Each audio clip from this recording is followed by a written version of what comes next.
ચાણના જસાદર પ્રાથમિક શાળામાં ધોરણ 4માં અભ્યાસ કરતી સોહિલભાઈ મકરાણીની વહાલ સોઈ દીકરી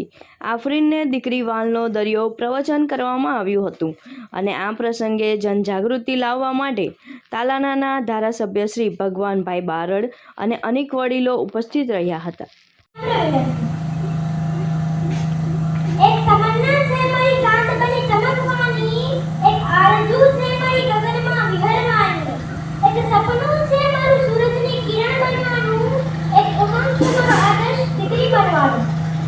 દીકરી નાની હોય કે મોટી, કેજીમાં ભણતી હોય કે કોલેજમાં, કુંવારી હોય કે કન્યા, પરંતુ મિત્રો દીકરી સદાય દીકરી જ રહે છે. નાનપણમાં પિતા સાથે ચકચક બોલતી હોય, માતાનું માન ન રાખતી હોય, ભાઈને ભાઈઓના મૂકતી હોય,